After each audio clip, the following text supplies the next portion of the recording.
significación que tienen las migraciones es de singular importancia para comprender la conformación y el desarrollo de los pueblos, especialmente en relación con el Nuevo Mundo, vasto continente donde confluyeron en su condición de descubridores, conquistadores y colonizadores variados grupos humanos provenientes de otras regiones del mundo.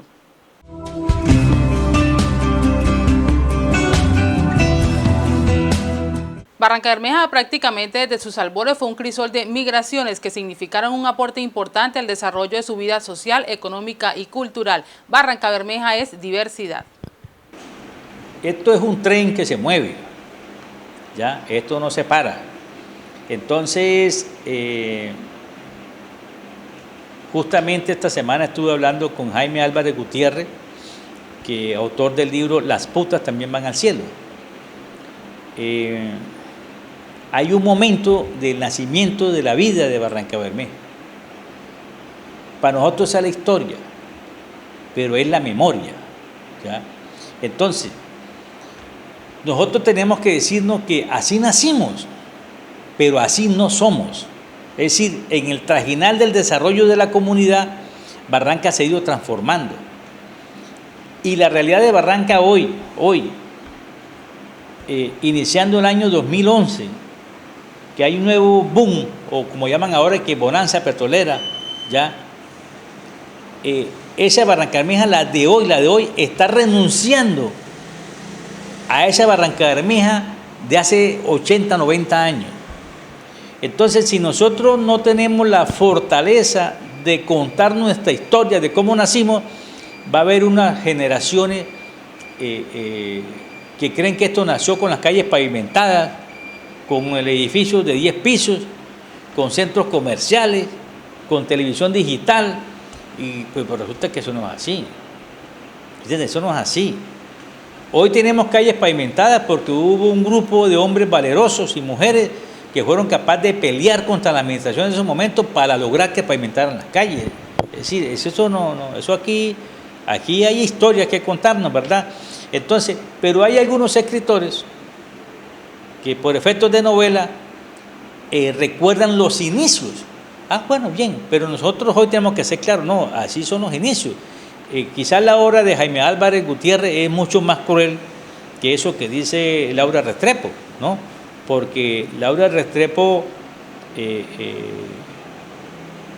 de una manera, pues, si bien novelesca y medio despectiva, dice que éramos las 3P, que así algunos nos califican, ¿verdad?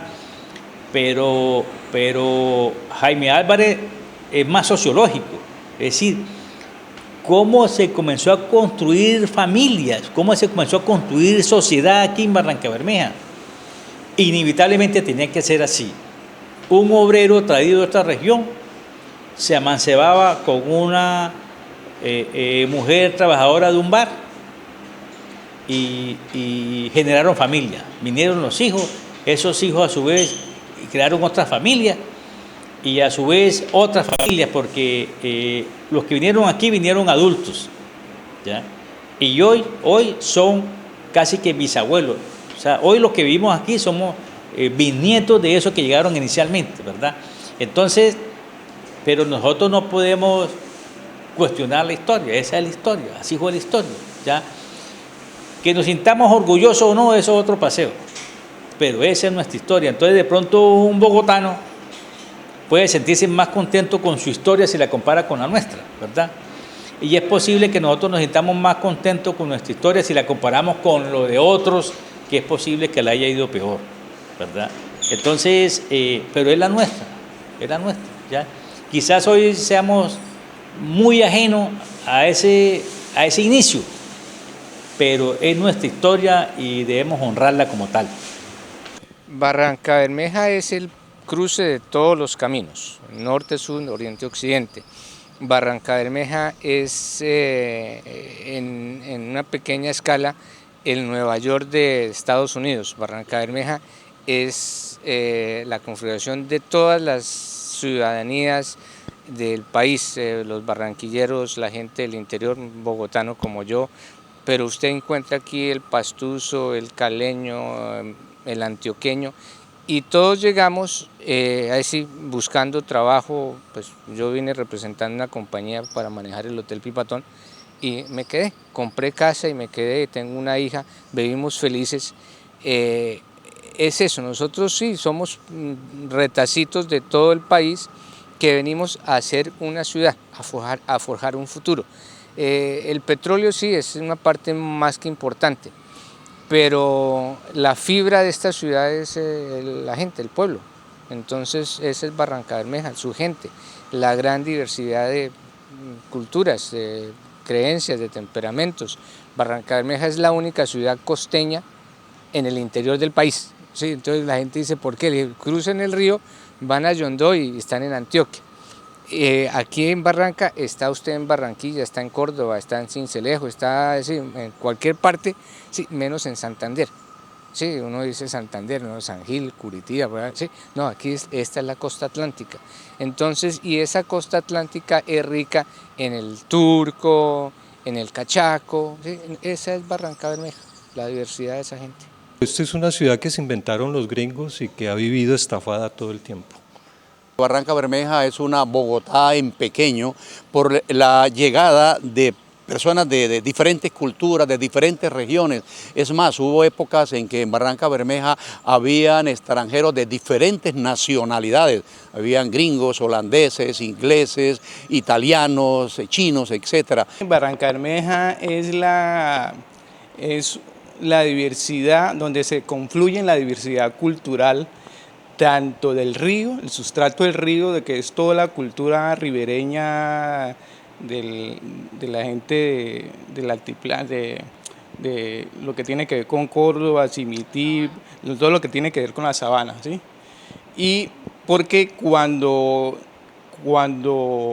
se creó pues la Troco, eso motivó o es una razón más para explicar por qué la confluencia de múltiples culturas.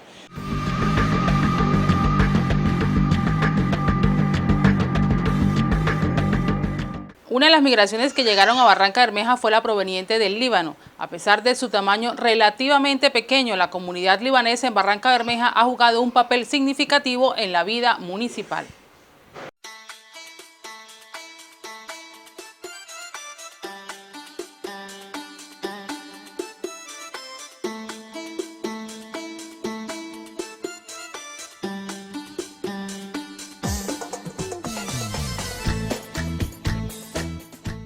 Los árabes y en especial los libaneses jugaron un papel significativo en el desarrollo económico de Barrancabermeja entre los años 1910 y 1930. Para comprender su influencia se hace necesario conocer sus orígenes, las condiciones que generaron las migraciones de sus pueblos y los principales obstáculos que encontraron al llegar. También quiénes fueron los pioneros, cómo fue su ascenso social y establecer cuáles fueron sus principales aportes al desarrollo empresarial, político y sociocultural de la municipalidad. Los territorios de Siria, Líbano y Palestina estuvieron bajo el poder del Imperio Otomano por cerca de 400 años, desde el siglo XVI hasta comienzos del XX. Las primeras migraciones significativas desde los territorios árabes ocupados por los turcos hacia Brasil, Argentina y México empezaron en la década de 1870. Como los pasaportes de estos inmigrantes eran expedidos por las autoridades turcas, esto llevó al equívoco de llamar turcos a los árabes que llegaron a América Latina, la mayoría de los cuales eran cristianos ortodoxos. El Imperio Otomano se desintegró al final de la Primera Guerra Mundial y gran parte de su territorio pasó a manos de las potencias europeas. Por esta razón, Siria y Líbano se convirtieron en protectorado francés y Palestina quedó bajo mandato británico. Lo que pasa es que fue el motivo de la migración, comenzó en 1860, en la guerra turca-otomana en la montaña del Líbano. Y comenzaron los turcos de Turquía, en época del gobierno Jamal Pasha, de matar cristianos por cédula. Entonces las personas, el que no hacía caso para llevarlo a la guerra, entonces se escapaban del mandato de los turcos. Esto viene de mucho tiempo atrás y creemos, digo yo, que es desconocimiento de geografía, ¿no? Porque pues si hablamos de turcos, son los que han nacido en un país llamado Turquía. Sin embargo, como Turquía es muy cerca al Líbano, muy cerca a Jordania, a Israel, entonces todo el que viene de por allá que habla árabe, a todos les dicen turco, ¿no? Hoy en día ya casi nadie llama turcos, como peyorativamente se denominaba a los paisanos o individuos oriundos del Medio Oriente, de graciosas pronunciaciones, en especial cuando debían pronunciar la P que no existe en su abecedario. Depende de la manera como le digan a uno, en forma de cariño o en forma de grosería. En diciembre hay un disco bailable que es el Turco Perro y lo ponen mucho en las emisoras porque es bailable y ya está sabrosito para bailarlo. Y a mis abuelos, sobre todo a mis abuelos y a los paisanos de edad, les daba mucha rabia que les dijeran turco. Y le complementaron el Turco Perro. Y allá viene el Turco Perro, y allá viene el Turco Perro. Y todavía algunos amigos nuestros todavía nos llaman turcos, pero ya son por confianza, pero ya eso se ha perdido, ese apodo, digamos, de turco, ya se ha ido perdiendo entre la juventud, digamos, de hoy en día, ya se ha ido perdiendo, ¿no? Todavía algunos nos llaman turcos, pero ya, repito, eso se ha ido perdiendo. Los principales destinos de estos inmigrantes eran Norteamérica, seguida de Argentina, México y Brasil, países que representaban una protección contra todo tipo de persecución étnica y religiosa. Colombia en esa época era un país con guerras civiles y problemas económicos y administrativos, situación que fue poco atractiva para los inmigrantes. Sin embargo, al llegar a Puerto Colombia y percibir el alto desarrollo económico, demográfico y social de Barranquilla, algunos deciden instalarse allí, mientras otros siguen su recorrido hacia Cartagena, Santa Marta y ciudades intermedias como Lorica, Sahagún, Magangué, Monpós, Ciénaga y Maicao, en donde se registraba una actividad comercial muy dinámica. Estas personas salían sin destino a ninguna parte, sino que donde el barco se va. Muchas personas me comentaron aquí en Colombia, el paisano de Puerto Wilche, el papá de Elia Hansen, que llegó a Nápoles, a Marsella, Francia, encontró con el papá de Romes Evan, el paz descanse Julio Evan Arana, y le dijo, ¿a dónde va usted? Yo voy para Colombia, digo, camine y va para Colombia. Entonces llegaron a Colombia, a Puerto Colombia. Cogían el río Magdalena y llevaban 2 cortes en la mano y mucha gente quedó en el camino, en Plato Magdalena, en Magangué, en Monpós, el Banco Magdalena, el sur de Bolívar, en Puerto Wilche, Barranca Bermeja, Dorada, hasta Neiva. ¿Sí? Entonces, ese fue el motivo de la migración libanesa con la salida de los órdenes de Turquía por papel turco. La verdad, nosotros somos libaneses del Líbano, República del Líbano, no de turcos, pero aquí nos bautizaron turcos por este motivo. Por allá en los años 20, más o menos en la década del 20, del 30, a mi papá lo trajeron de 2 años. En ese tiempo no era avión, era en barco. Ahí lo trajeron de 2 años a Colombia. Entraban por Puerto Colombia. Mi papá, los Becil, los Evan, creo que vino primero mi bisabuelo a conocer cómo era el negocio, porque toda la vida pues en eso sí se conocen los árabes, que es de negocio, sobre todo de mercancía, de tela, de ropa. Y ellos todos entraron por Puerto Colombia. Tiempo después remontaron el río Magdalena para distribuir mercancías en las provincias andinas y los valles interandinos y se establecieron en departamentos como Huila, Cundinamarca y Santander. Si hablamos de Barranca Bermeja, antes de ser municipio, 1922, ¿no? Existían los paisanos, tenían los negocios al lado del río Magdalena, en la orilla del río Magdalena.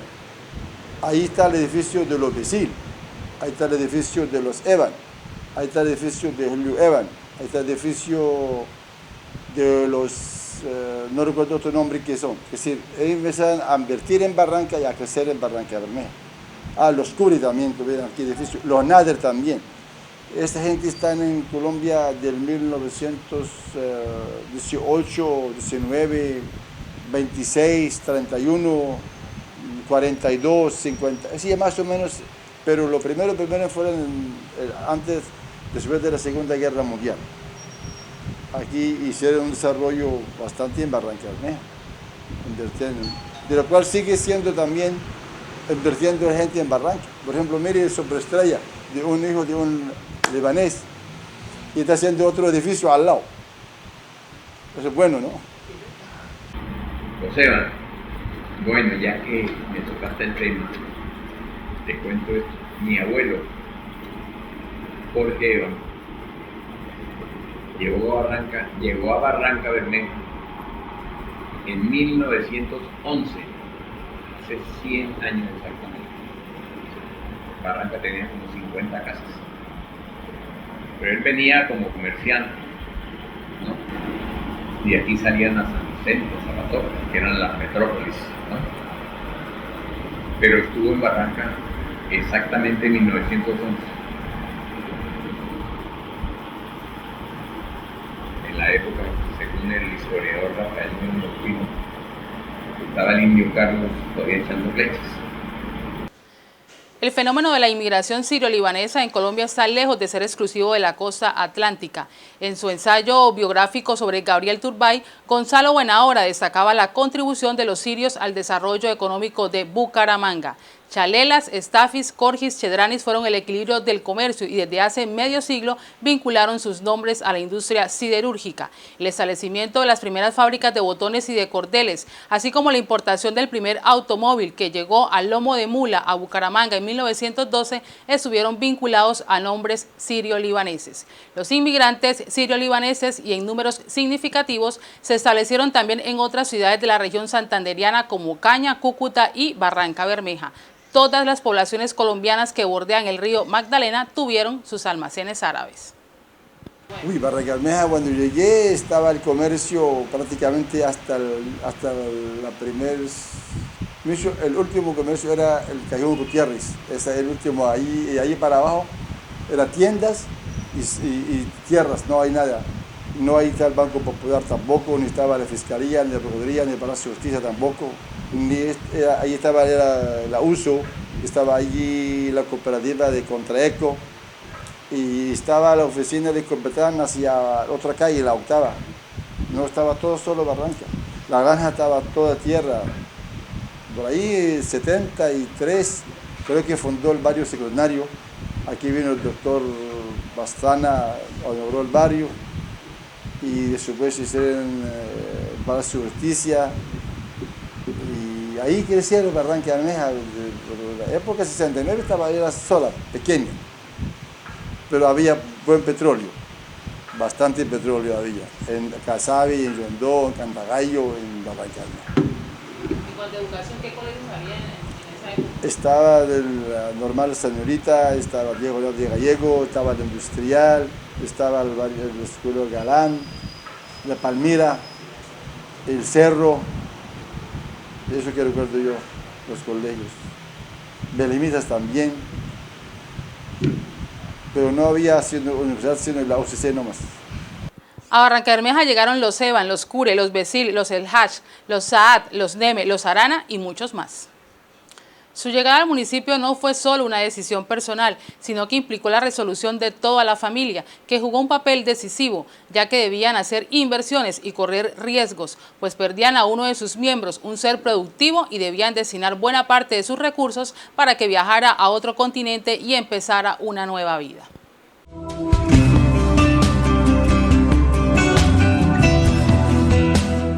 La correspondencia de los emigrados narraba sus excitantes aventuras y aquellos que permanecían en su tierra también se veían atraídos por las riquezas que llevaban y enviaban los emigrados. Más tarde, parientes y amigos fueron invitados por los inmigrantes que obtenían resultados exitosos. Sí, al principio una ayuda por parte de uno a los familiares si quieren viajar.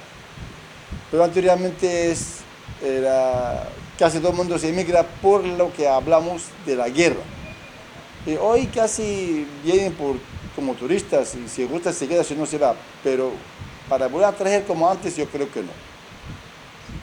Bueno, es que en los países árabes existían los marchantes que cargaban ropas o telas al hombro y si la sacaban la tela se le medían por los brazos, una yarda o una vara, y sacaban la tijera así, y le cortaban la tela derechito, se le entregaban el corte a la señora y se van. Y cuando vinieron acá, como no tenía mucho dinero, pues cualquier 2 o 3 cortes era una capital. Entonces empezaron a trabajar así, cuando ya tenían un poquito centavos, un poquito de capital, entonces compraban almacén. Y después trajeron a la mujer, luego trajeron al hijo, el abuelo traje al hijo, el hijo traje al sobrino, y así sigue. Y hasta ahora sí, así bien también, ¿no? Pero ahora tienen restaurantes de pollo, ahora tienen las cafeterías, profesionales, políticos. Yo recuerdo bien la historia de mi abuelo que vino a Colombia en 1896 y dejó una familia en el Valle Cauca, un pueblo que se llama Sevilla, y los sobrinos de él y los hijos de él pues, se fueron por Armero, de cual fallecieron un poquito de gente apellido Arana, y de su vez hay gente que fueron para Córdoba, y creo de los pueblos se llama Hiper Córdoba, hay buena ganadería y arroz, entonces así van los paisanos. Entonces la gente se concentró en todo el norte de Colombia, y ahí. Esos movimientos migratorios tuvieron en común la rápida integración a la vida comercial de la región y sus fuertes redes de cohesión social que permitió que muchas de sus empresas, modestas en sus inicios, contribuyeran con el proceso de industrialización que experimentó la ciudad. La presencia libanesa comenzó a notarse en todos los campos del comercio local y en las décadas siguientes en otras actividades como la política. En Barrancabermeja, pues a ver cómo le digo yo, que ha sido algunos miembros del Consejo Municipal fue el doctor Miguel Evan Ñame, y fue, de su vez fue el hermano del doctor Mario Evan Ñame, alcalde de Barrancabermeja. Pero habían vinculados indirectamente los Mubarak, los Nasser, eso que recuerdo yo. Pero a nivel nacional hay mucho donde cortar telas, porque fue un gobierno de Colombia, en paz descanse, el doctor Torbay Ayala, y fueron muchos senadores de las repúblicas, también palestinos y libaneses, a nivel departamental de toda Colombia. Los Abu Chaibi de Barranquilla, los Ñame de Barranquilla, los Char de Barranquilla. En Santander fue también el difunto Faisal Mustafa, senador de la República, y del Valle Cauca fueron los Torbay en Caquetá, los del Vila Heshim Torbay también. Es que hay mucho. Bueno, es decir, a nivel nacional fueron muchos políticos hijos de libaneses. En ese afán pragmático por asimilarse más rápido a las comunidades donde llegaban, muchos libaneses castellanizaron su nombre y apellido. Algunos se los cambiaron, se colocaron el nombre del padre y otros sencillamente los invirtieron. De ahí que familias de origen árabe aparezcan con apellidos tan castizos como los Guerra, originalmente Har, los Fernández, Farad en algunas poblaciones de los Montes de María, los Durán, originalmente Doura, los Lara, que son los Larach, y otros más como los Neme y el Hash, que son derivaciones patronímicas.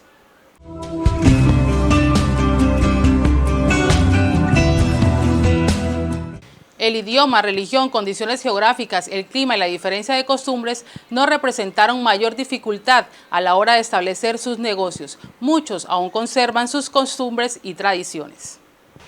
Bueno, digamos una cosa, ¿qué diferencia hay entre el católico y el cristiano? Si todos, digamos, nos hicimos el símbolo de decir, por ejemplo, por el nombre del Padre, el Hijo, el Espíritu Santo, amén. Los 3 dedos unidos como símbolo, lo que dijo nuestro Jesús, ¿sí? Padre, Hijo, Espíritu Santo, amén. Pero lo que depende de Roma, le sacan los 5, los manos de 5. Es la misma, pero a diferencia, una cosa, somos católicos ortodoxos. Y ustedes así son católicos, dependen de Roma. A ver, dentro de la cultura que se tiene, primero es la cultura árabe es muy machista.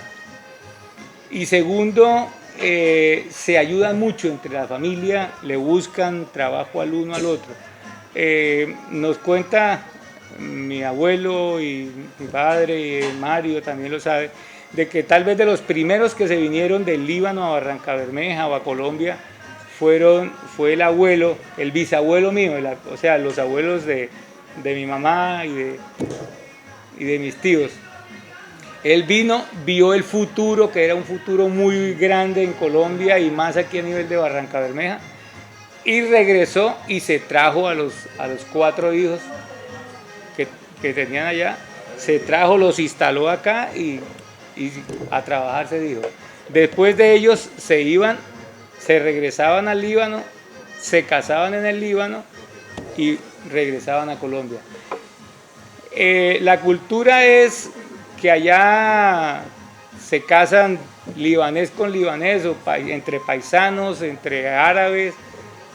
Nosotros, digamos, el caso nuestro de ya la última generación, digamos, somos los que hemos roto esa cultura.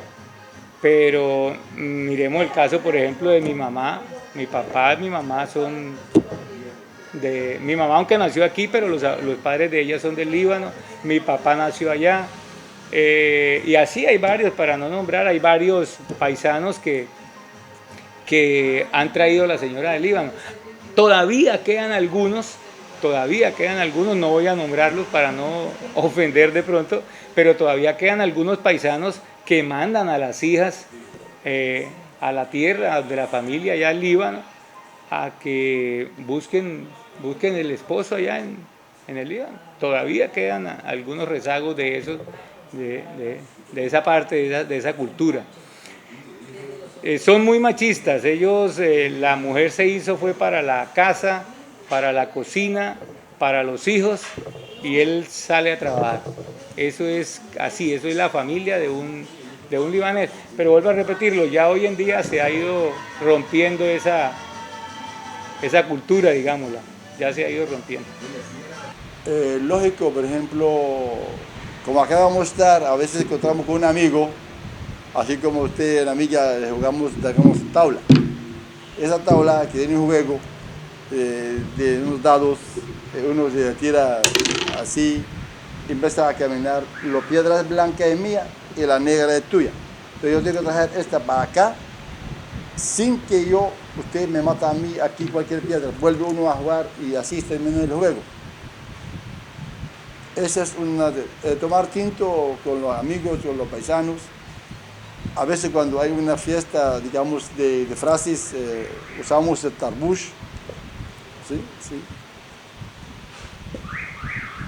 Esta así atrás, ¿sí? Medio lado. ¿Sí?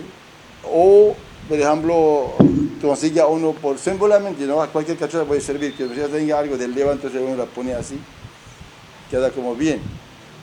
Y lo que dije, el turbante es, usas mucho del Líbano turbante, pero yo no sé cómo usarlo, pero yo lo puedo mostrar así, por ejemplo, ese se pone en la cabeza, así, se agranda acá, así hacia atrás, se ponen así. Ahí se ve bien así. No se ve bien. Está corrido. Eso se agranda acá. Esta turbante se llama kafiyeh. Kafiyeh. Correcto.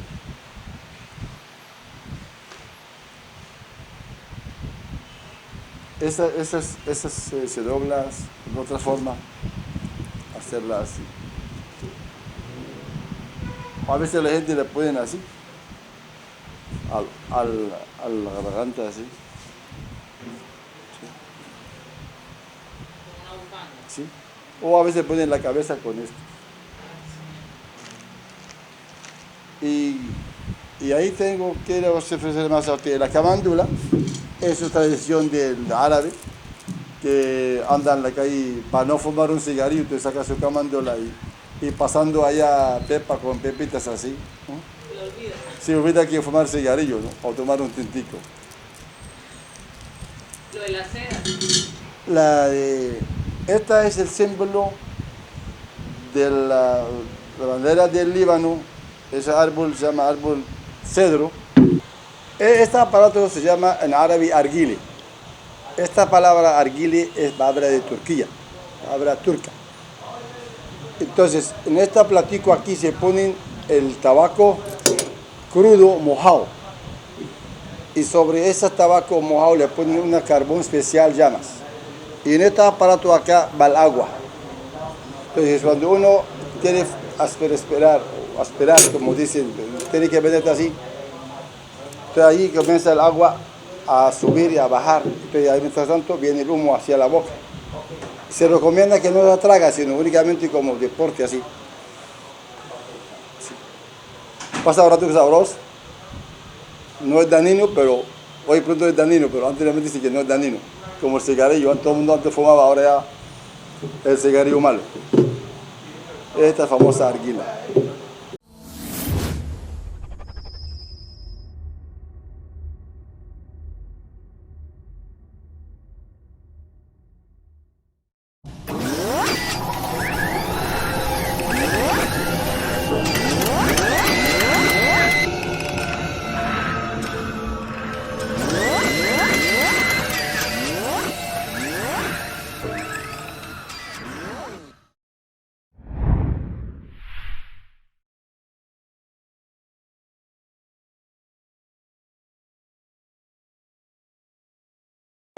Los libaneses le aportaron novedades al mundo del comercio. A ellos se les atribuye la creación de los créditos personales, pues fiaban algunos productos y les permitían a sus clientes pagarlos por mensualidades. Este sistema de venta revolucionó el comercio, estimuló el consumo y propició un rápido desarrollo. Expertos en el tema dicen que el único lugar que no fue presa de la conquista árabe fue Medellín, pues los paisas reconocidos por su habilidad para las ventas suponían una competencia muy fuerte. Pues yo escuché este comentario, Patricia, pero yo no sé exactamente por qué menos libaneses en Antioquia. La mayoría son de Barranquilla, Cali, Cartagena y los pueblos de Río Magdalena. Pero a la medida que los pelados crecen, de los hijos de nuestros amigos paisanos, se van a estudiar en la ciudad. Entonces se quedaban en la ciudad y quedaba muy poca gente en los pueblos. Si se le puede garantizar a usted que la mayoría de los hijos de nuestros antepasados y nuestros, nadie quiere trabajar más en almacenes, sino son todos profesionales. Por ejemplo, en Barranca, para que dé cuenta usted, el papá de los Evan eran 3, 4 hermanos. Ninguno de los hijos de ellos han tenido almacén, negocios, sino profesionales. Los de Evan, los de Besil, los de Curi. Y de los Sá todavía conservamos los almacenes por tradición a las ventas de telas. Pero los hijos de uno no trabajan en telas. Los Evan, como le digo, tal vez fueron de los primeros que llegaron aquí a Barranca Bermeja. Mi madre es de aquí, de Barranca Bermeja, pero pues sus padres y abuelos son de allá. Ella estuvo por allá antesito de la Segunda Guerra Mundial, lo llevaron para que conocieran la tierra de sus ancestros. Y nosotros no hemos tenido, digamos, esa oportunidad, de viajar a conocer también esas tierras, ¿no? Tenemos en mente, precisamente por allá para el año entrante, ya estoy tratando de sacar la cédula libanesa para ver si logro hacerme un viaje a esas tierras. Primero, porque como yo venía sin hablar español, entonces empecé a trabajar con el tío y me gustó la gente que ayudaba al almacén a comprar y le hablaban a uno, ¿no? Le hacían animar a uno que va a aprender, va a hablar, no te preocupes, va a hablar. Y después que había un poquito más libertad y la gente amable. Y uno sale a la calle y si preguntaba por dirección, le daban una dirección hasta que van a uno a llegar al sitio donde quería uno. Y me gustó, precisamente el resultado. Llevo aquí 42 años y medio. De cual manera mi mujer es barranqueña, hija de un petrolero de refinería, fue maestra normal y pues aquí estamos. En ese sentido es necesario resaltar que estos jóvenes procedentes de una cultura austera veían el ahorro como la única opción para prosperar económicamente y encontrar el perfecto equilibrio entre la abundancia y la escasez, evitar el derroche, perderlo todo nuevamente para mantener un respaldo monetario en un país desconocido, cosa que para nuestra cultura es difícil de entender y por ello despectivamente los tildamos de avaros o tacaños.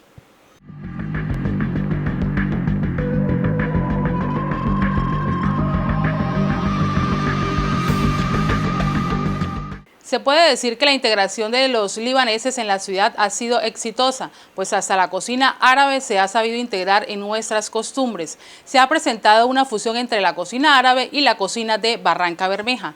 Muchos platos aportados por los libaneses han sido adaptados a la cocina de nuestro municipio, dando como resultado nuevas formas de preparar los platos árabes o mezclas de platos para crear recetas originales. Bueno, vamos hoy a preparar uno de los platos árabes que se han incorporado dentro de la cultura en Barranca Bermeja, como lo es el quipe. El quipe es un plato preparado con carne molida. La carne que se debe utilizar es una carne limpiecita de gordos, se pica y se mezcla con sal, se adoba con sal, con cebolla y hierbabuena. Una vez se haga esta preparación, se le incorpora el trigo. Para el quipe normalmente se utiliza el grano número 2. Hemos traído en el día de hoy el número 2, el grano número 2 del moreno, porque aquí llegan dos tipos de trigo, el trigo americano y el trigo libanés, que es de otro color. El mismo trigo colombiano también es de color moreno. Una vez se mezcla,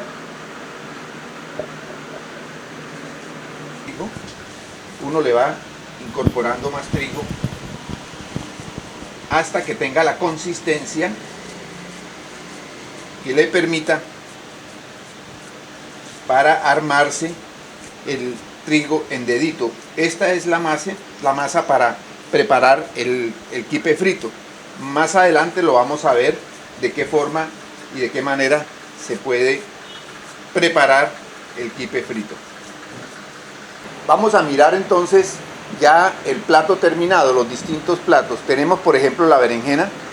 Esta es la presentación de la berenjena machacada, tiene ya incorporado el aceite de oliva con la pizca de sal, con limón y con ajo. Esa es la presentación y se acompaña con pan árabe o ella acompaña a cualquier tipo de almuerzo. Enseguida tenemos la carne cruda. La carne cruda es la misma carne que utilizamos para el quipe, pero antes de incorporarle el trigo, nosotros nos gusta comer la carne cruda así ya preparada y adobadita.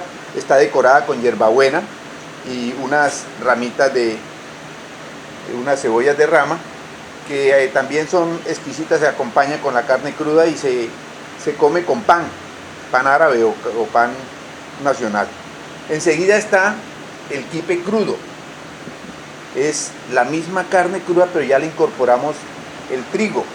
Ya ahí está prácticamente la base de lo que son los distintos quipes que se conocen y se consiguen en el mercado nacional.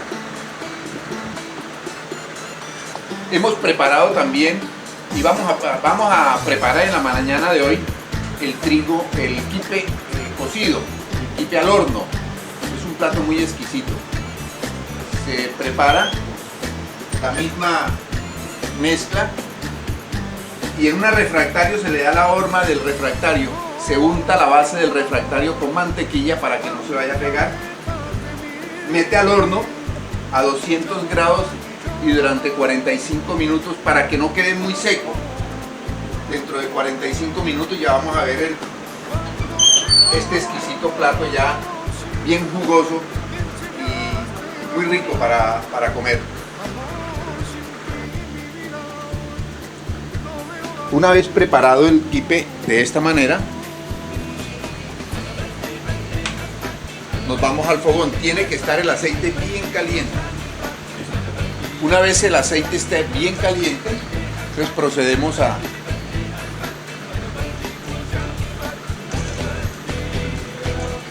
echar el quipe.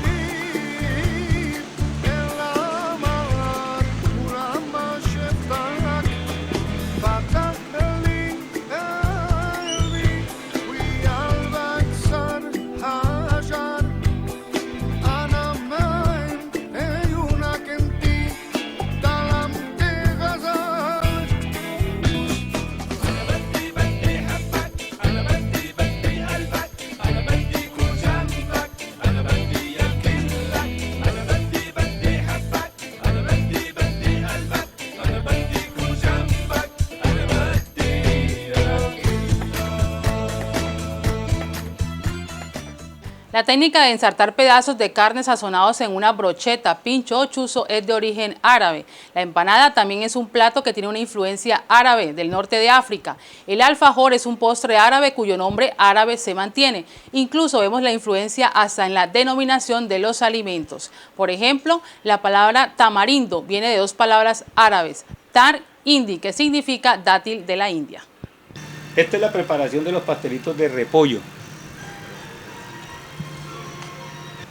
Lo que se le agrega lo que se le agrega al pastelito, que es lo mismo, es muy parecido a lo que se le agrega al pastelito de uva, pero agregándole únicamente garbanzo, carne picada, tomate picado, cebolla picada, garbanzo, arroz, un poquito de condimento. Este no lleva limón, la diferencia con aquel que no lleva limón, pero sí lleva aceite de oliva, y se van preparando en la forma como lo está haciendo mi señora.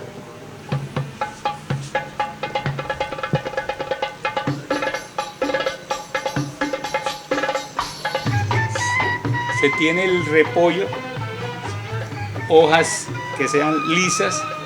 Esto hay que hacerlo también con anterioridad. Las hojas se pone a hervir y ellas van soltando. A medida que se va calentando, las hojas van soltando, se van separando del tronco, digamos, del corazón del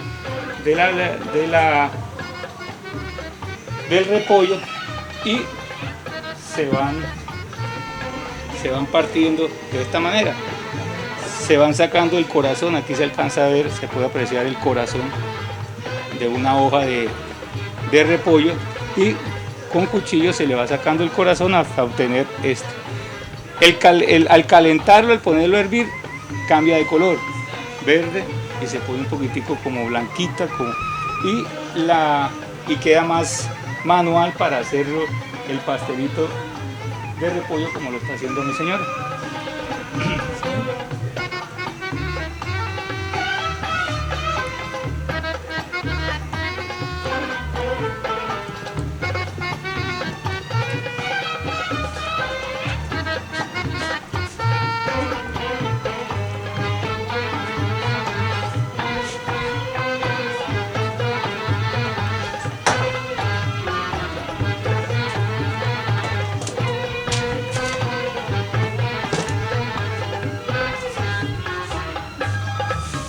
Se tiene la matica de hierbabuena, porque se utiliza mucho hierbabuena, se utiliza orégano, y como lo había dicho, la mata de vid o de uva. Aquí tenemos algunas hojas que hemos cogido para tenerlo. Son las hojas de la mata de vid.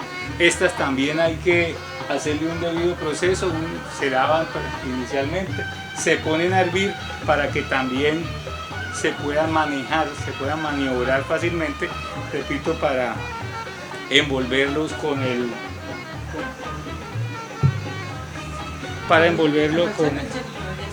el relleno, que ya lo habíamos dicho que era, ¿no?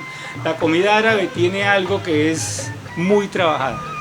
La comida árabe hay que picar tomate, picar cebolla, picar carne, el trabajo de separar las hojas de repollo de las hojas de uva es de mucho calor, entonces tiene muchísimo trabajo. Yo creo que tal vez por eso es que esa comida es un poquitico costosa, porque es demasiado trabajo lo que se tiene, ¿no? En mi casa el chef mayor es mi señora. Yo soy el auxiliar, yo soy el que pico la carne, el tomate, la cebolla, todo lo que hay que picar, y lógicamente también le ayuda el complemento, pero el chef mayor es mi señora, que hay una como anécdota, digámoslo así. Mi señora es de Nariño, nosotros nos conocimos en Tunja cuando estábamos estudiando, hace 35 años nos casamos y ella aprendió, porque los primeros años de aquí en Barrancabermeja los vivimos donde mi mamá y mi papá. Y mientras yo salía a trabajar en las horas de la mañana, ella se quedaba con mi mamá y aprendió a hacer la comida árabe, que pues aquí entre nos toda la familia dice que en este momento la que mejor prepara comida árabe es ella, ¿no? Y pues hay que echarle las florecitas. Nosotros tenemos costumbres, por ejemplo, se prepara una comida árabe e invitamos a amigos a la casa, vienen 15, 20, 30 amigos. La costumbre de invitar, nosotros, concretamente nosotros, con mi señora, preparamos la comida árabe para un Jueves Santo e invitamos a casi, digamos, toda la familia, y somos 70, 80 personas. Acá vienen sobrinos, los hijos de los sobrinos, los tíos, los primos, alrededor de 70, 80 personas, un Jueves Santo estamos acá reunidos. Es una costumbre que llevamos ya hace mucho tiempo, más de 8 años, 8 o 10 años, costumbre también entre los libaneses, eso, reunir la familia a través de un plato de la comida árabe. Y como decía al comienzo, ¿no? También se invitan a los amigos, del caso de Alberto, de Patricia, que van a degustar, y usted mismo va a degustar algo de lo que es lo poquito que alcanzamos a preparar de la comida, de la gastronomía árabe. Es muy trabajada, lo que le decía ahorita, es muy, muy trabajada.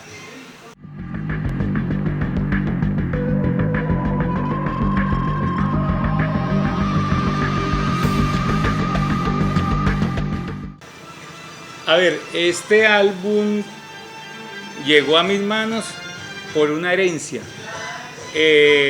La tenía mi abuelo, en ese tiempo Nahum Besil, tenía almacén El Guante Rojo.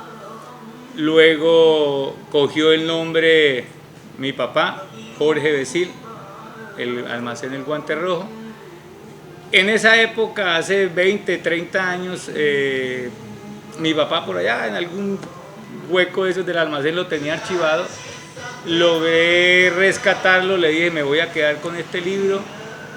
Incluso estaba sin pasta, yo lo mandé a empastar, a que me lo arreglaran un poquito, y aquí lo tenemos. Este libro, para hablar de la época o de cuándo fue, la verdad es que no he podido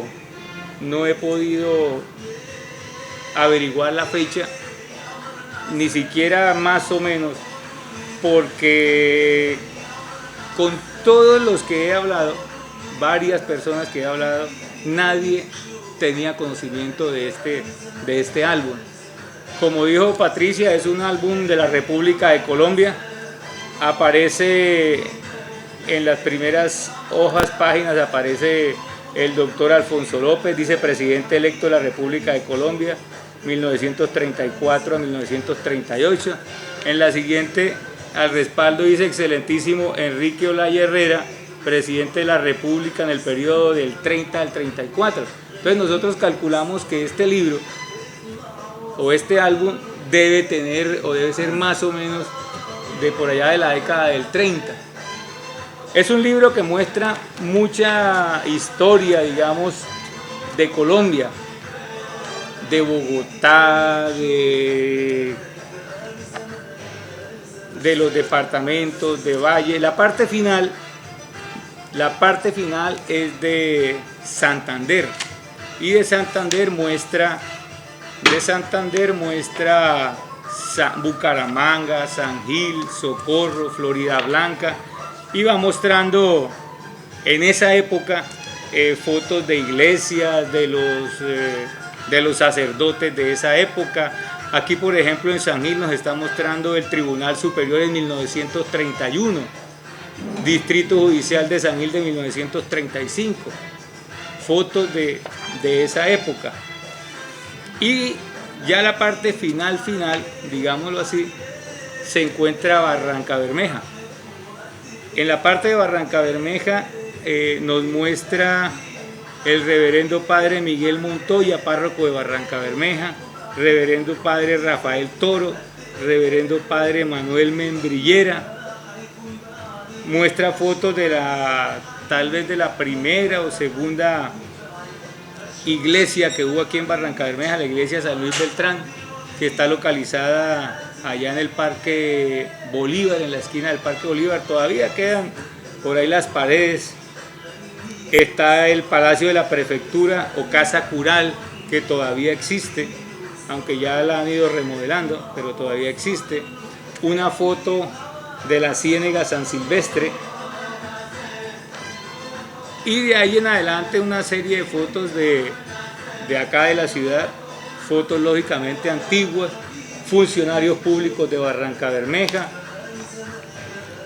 la foto del Palacio Municipal, externo e interno, la foto de la Escuela Urbana de Varones, muestra unas fotos de los miembros honorables del Consejo Municipal de Barranca Bermeja, donde aparece el doctor Luis Eduardo Mantilla, don Martín Ignacio Helves, Pablo Emilio Rey, Moisés Silva, y un paisano que es el señor don Musa Turbay. Este Musa Turbay entiendo que es familiar de Julio César Turbay, de la familia de Julio César Turbay. Ellos estuvieron acá y ahí se fueron para Bogotá. De los médicos de Barranca Bermeja de esa época, repito, estoy hablando de los años 30 o 40, está el doctor Luis Antonio Díaz, Plinio López, o los doctores Efraín Gómez, Marcos Cadena, Argemiro Madrid, y una serie de propaganda, digámoslo así, de los almacenes que existían en esa época. Edificio Betar, empresa Betar, y unas fotos de las ilustres damas de Barranca Bermeja.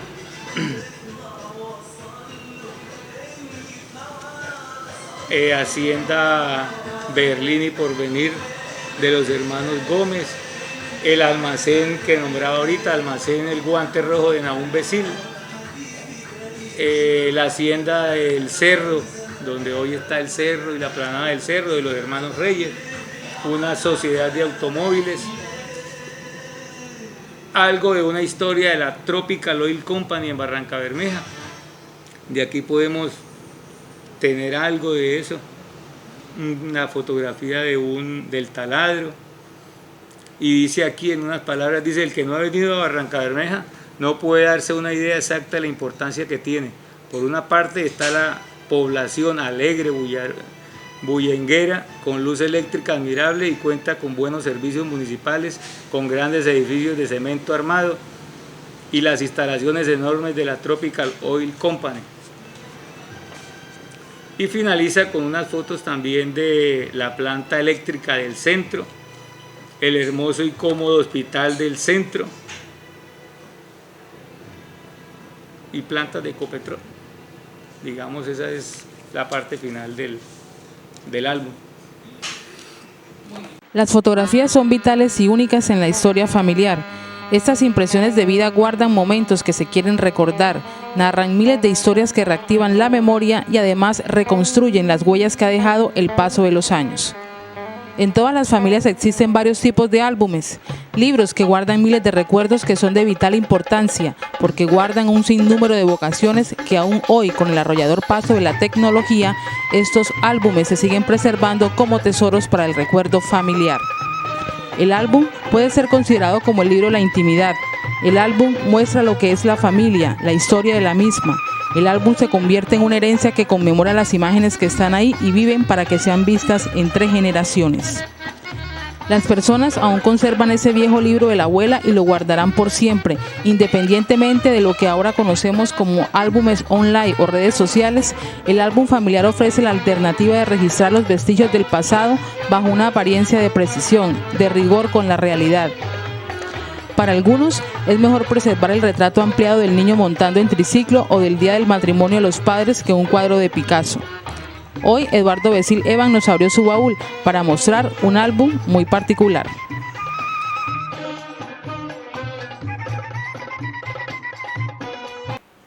Agradecemos su compañía a Prohibido Olvidar, un programa de la Corporación Memoria y Patrimonio, tejiendo la historia con los hilos de la memoria.